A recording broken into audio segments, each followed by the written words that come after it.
तो स्वागत है एक बार फिर से आपका मेरे यूट्यूब चैनल पर। आई होप आप सब अच्छे होंगे। मैं अभी एकदम बिल्कुल बढ़िया हूँ। तो आज से हम शुरू कर रहे हैं अपनी गोभी की कटाई। जो हमने गोभी लगाई थी वो तैयार हो गई है, तो उसकी कटाई हम आज से शुरू कर रहे हैं। तो अभी हम खेत जा ही रहे हैं। मम्मी पापा तो खेत चले गए, तो मैं भी चली जाती हूँ खेत उनकी हेल्प करने के लिए। तो फटाफट से काम सारा हो जाएगा। और आज का मौसम कुछ ऐसा है, और अगर बारिश आई तो ये काम हमारा हो नहीं पाएगा, इसलिए हमें फटाफट से ये काम ख़त्म करना होगा। तो चलिए चलते हैं खेत की तरफ। और ये है एक कागज़। इस कागज़ में हम थोड़ा सा आटा लेकर के जाएंगे, ताकि फसल तुड़ान करने से पहले थोड़ा सा आटा ले जाते हैं। और मतलब फसल के लिए, तो क्योंकि ज़मीन ही हमें ये सारी चीज़ें देती है, तो थोड़ा हम उनको देते हैं। तो इस तरह का एक रिचुअल है, तो ये हम फॉलो करते हैं यहाँ पर। तो अब चलते हैं सीधे अपने खेत में आटे को लेकर के। आटा हमने ले लिया है थोड़ा सा यहाँ पर। तो हमारे यहाँ कुछ ऐसा मौसम है आज, और धूप भी तेज़ है काफ़ी। आज काफ़ी ज़्यादा तेज़ धूप है। तो ये है हमारा खेत जिसमें हमने बीन लगाई थी, और सामने आपको दिखाई दे रहा होगा गोभी वाला खेत। तो इसमें अभी चलते हैं। तो सबसे पहले हम इसको काटते हैं, काटने के बाद इसकी ढुलाई करते हैं, और ढोने के बाद इसको धूप में रखना होता है, ताकि इसके जो पत्ते हैं वो बिल्कुल सॉफ्ट हो जाए। जब ये सॉफ्ट हो जाते हैं तो भरने के लिए बहुत इतनी ज़्यादा बारिश हुई है, आप देख ही सकते हो। पानी पानी है खेत में, ये देखो खेत में पानी पानी भरा हुआ है अभी तक भी। तो ये है हमारा गोभी वाला खेत, जैसा कि आप देख पा रहे होंगे ये पूरा। तो कहीं कहीं बीच बीच में जो तैयार हुई है उनको ही हम काटेंगे अभी। और मम्मी पापा नीचे लग गए हैं।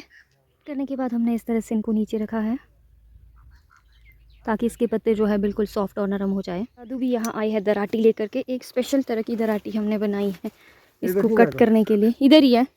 तो ये है वो दराटी, ये आगे से इस तरह से होती है, ताकि इसको कट करने में आसानी हो।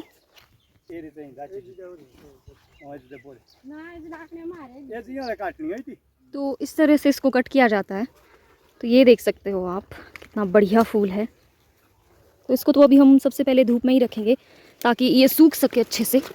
और इसके पत्ते जो है बिल्कुल, नहीं तो ये टूट जाते हैं। अगर टूट गए तो इसकी जो मार्केट है वो कम हो जाती है। अच्छी बात है, तो सबको पता चलना चाहिए इसमें क्या है।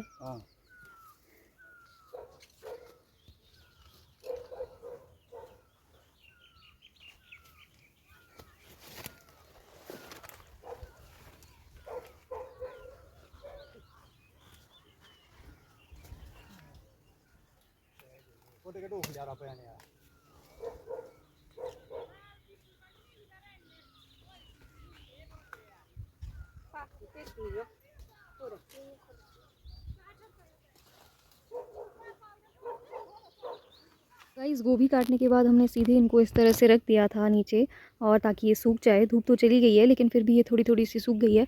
और यहाँ पर थोड़ी थोड़ी धूप बची हुई है, तो हमने यहाँ पर इसको रखा है। और इस स्टैंड पे भी इसको लगा करके रखा है, ताकि इसका पत्ता जो है वो नॉर्मल हो जाए, मतलब नरम हो जाए, और ताकि ये मार्केट में जाने के लिए आसानी से हम इसको पैक कर सकें। नहीं तो ये जो पत्ता होता है ये बहुत हार्ड होता है, अगर ये टूट जाता है तो इसकी मार्केट वैल्यू कम हो जाती है। तो इस तरह से हमने इसको रखा है। तो अभी इसके बाद जैसे ही ये नॉर्मल हो जाएगा, मतलब मुरझा जाएगा इसका पत्ता थोड़ा सा, उसके बाद हम इसको पैक करेंगे। तो कुछ ऐसा है। तो पत्ते फाइनली मुरझा गए थे इसके अच्छे से, समझ लीजिए कि सॉफ्ट हो गए थे अच्छे से। तो अब हम इसकी पैकिंग, तो ये है हमारे पास कट्टे जिनमें हम इसकी पैकिंग करते हैं। और ये कट्टा हमें डली सब्जी मंडी से लेना पड़ता है, और इस तरह से हम इसको इसमें पैक करते हैं। और इस जो कट्टे की कॉस्ट है वो 25 रुपीज़ का एक कट्टा पड़ता है हमें। तो इस तरह से पापा यहाँ पे इसको भर रहे थे। तो एक कट्टा हमारा भर के कंप्लीट हो गया है। तो ये देख सकते हो, इस तरह से सुई से इसको हम जो है पूरी तरह से इसके ऊपर जो ये लगता है कपड़ा उसको सिलते हैं अच्छे से, टाट बोलते हैं इसको। तो अच्छे से इसको फिट करते हैं। और दूसरी तरफ मैं लग गई थी दूसरे को लगाने। तो ये हमारे 2 कट्टे बन करके रेडी हो गए हैं। तो अभी यहाँ पर मम्मी ग्रेड कर रहे थे। ये नीचे वाला बी ग्रेड है, बीच वाला फ्रेश ए ग्रेड है, और ऊपर वाला भी ए ग्रेड है। तो बेसिकली इसमें 2 ग्रेड्स ही बनते हैं, जिसमें कि रहता है ए ग्रेड और बी ग्रेड। तीसरा कोई ग्रेड नहीं बनता है। बी ग्रेड में वो होता है जिसमें थोड़ा थोड़ा सा दाग लगा है, या थोड़ा थोड़ा सा हल्का हल्का पीलापन आया हुआ है। तो जो गोभी ऐसी होती है तो उसको हम बी ग्रेड में भरते हैं। और बाकी जो फ्रेश माल होता है, लाइक सफ़ेद फूल होता है, उसको हम जो है ए ग्रेड में भरते हैं। तो मम्मी यहाँ पर ग्रेड कर रहे थे इसको और मैं इनके पास देते जा रही हूँ फूल, क्योंकि हमने, आप देख ही पा रहे होंगे कि पूरे आंगन में इसको फैला के रखा है सुखाने के लिए। और इसकी जो पत्ती होती है उसका भी बहुत मेन रोल होता है, क्योंकि यहाँ से जो सब्ज़ी है वो दिल्ली तक जाती है। तो यहाँ से जो ये पत्तियाँ हैं जब इसमें लगी रहती हैं तो काफ़ी अच्छा रहता है। तो उसके बाद मम्मी ने मुझे बोला कि बेटा तू घास लेकर आ गाय के लिए, क्योंकि गाय के लिए भी तो ज़रूरी है घास देना। और मैं लग रही थी यहाँ पे रेड वाइल्ड बेरीज़ खाने, और उसके बाद भर लेती हूँ अपने लिए ये घास इकट्ठा करने के बाद मैं आ जाती हूँ मुझे ले जाना है गोभी लेने के लिए, क्योंकि चारों तरफ से मौसम थोड़ा खराब हो रहा है और मुझे लग ही रहा था कि बारिश आने ही वाली है। मुझे ऐसा एहसास हो रहा था क्योंकि आसमान में काले बादल थे। तो मैंने सोचा कि हम लोग फटाफट इसको जो है यहाँ पर इकट्ठा कर देते हैं कि इससे पहले बारिश आ जाए। वैसे बारिश का तो कुछ आज बोला भी नहीं था, बट फिर भी बारिश यहाँ आई ही रही थी। तो यहाँ पर हम लोग जो है फटाफट इसको इकट्ठा करने में लगे हुए थे। और आप देख पा रहे होंगे कि हमने पूरे आंगन में इसको फैला के रखा है ऊपर नीचे। और सबसे मेन प्रॉब्लम यही होता है कि ये रहता है कि इसको इकट्ठा करने में प्रॉब्लम आती है। फिर जब ये इस तरह से हम इसको फैलाते हैं ना, तो इकट्ठा करने में इसको थोड़ी सी समस्या आती है, मतलब इकट्ठा करना होता है। और उस जब इकट्ठा ढेर लग जाता है तो ग्रेड करने में भी थोड़ी समस्या होती है, क्योंकि ढेर में कई बार पता भी नहीं चलता। तो बहुत पेशेंस के साथ करना होता है। तो 3 कट्टे हमारे यहाँ पे भर के रेडी हो गए। चौथा कट्टा पापा भर रहे हैं। तो देख सकते हो मौसम यहाँ कैसे ख़राब होने लगा है धीरे धीरे। तो हम यहाँ पर इसका अब एक इकट्ठा सा ढेर ही लगा रहे हैं, ताकि अगर बारिश उसके बाद आए मैं तो चले ये जाती बारिश हूँ से पापा ना को भीगे, यहाँ पर देने क्योंकि के 3 लिए, दिनों से क्योंकि इस हम तरह इसे से सुखा फटाफट रहे से हैं। काम निपट तो जाता है, क्योंकि इस तरह भरना से भी है कुछ और देखना भी है। तो इस तरह से टाइम कंज्यूमिंग थोड़ा हो जाता है। तो और ऊपर से तेज़ हवाएं भी चलने लगी थी और कभी भी बारिश हो सकती थी, तो ऐसा हो गया था। तो इसीलिए हम लोग यहाँ पर फटाफट इसकी पैकिंग में लगे थे। मैं पापा को दे रही थी और पापा जो है वो कट्टे में भर रहे थे इसको। और पीछे आप देख पा रहे होंगे कि हम लोगों ने 5 कट्टे जो है वो भर दिए हैं। तो अभी देखते कि कितने कट्टे भरेंगे यहाँ पर। और महाराज जी भी यहाँ पर पहुँच चुके थे। जब इसको भूख लगती है तभी जाके ये आता है, बाकी तो ये सुबह दूध पीता है और सुबह से लेकर गायब ही रहता है, आता ही नहीं, इसका पता ही नहीं होता कि है कहाँ। जब इसको भूख लगेगी तब जा कर के ये पहुँचेगा मियाऊं मियाऊं करते हुए, तब जा कर के आएगा। और इसको अगर लस्सी और रोटी दो खाने के लिए तो ऐसे ही लगता है इसको कि जैसे जहर दिया है खाने के लिए, उसमें तो ये मुंह भी नहीं लगाएगा। लेकिन अगर इसको दूध दो तो ऐसे लगता है कि थाली भी चाट चाट के ले जाता है कि वाह आज मेरे को मेरी फेवरेट चीज़ मिली है। तो ये लस्सी और रोटी तो बिल्कुल भी नहीं खाता, सिर्फ दूध ही चाहिए होता है इसको। तो चारों ओर से मौसम घमासान होने लगा था और पापा ने बोला कि फटाफट से जाओ और तिरपाल लेकर के आओ ऊपर हॉल से, इससे पहले कि गोभियाँ भीग जाए हमारी सारी की सारी। तो यहाँ पर तिरपाल लेके आती हूँ और हम लोग फटाफट लगे थे इसको इकट्ठा करने। कभी भी बारिश आ सकती है, मतलब आज तो ऐसा हो गया था ना कि आपको आगे देखने को मिलेगा, मतलब हालत ही ख़राब हो गई आज।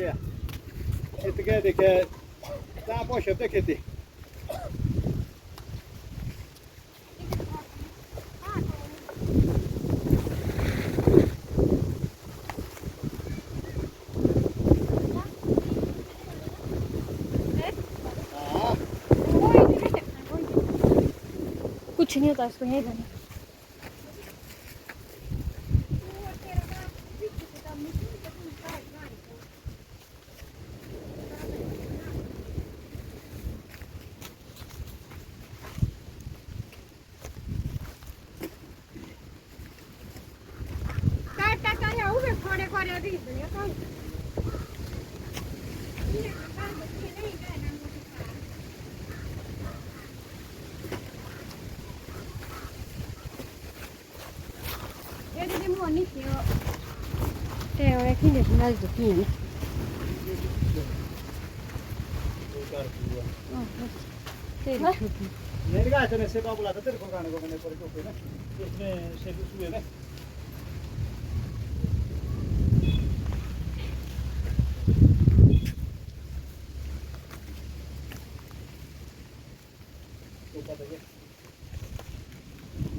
गाइस भयंकर बारिश आई यहाँ तो सारे कट्टे भीग गए।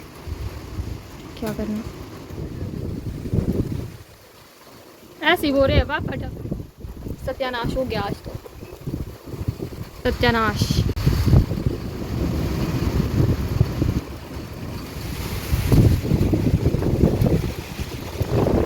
दो 3 घंटे जम के बारिश आई और हमारी सारी गोभियाँ भीग के बर्बाद हो गई और देखो अब धूप लग गई। ऐसा होता है।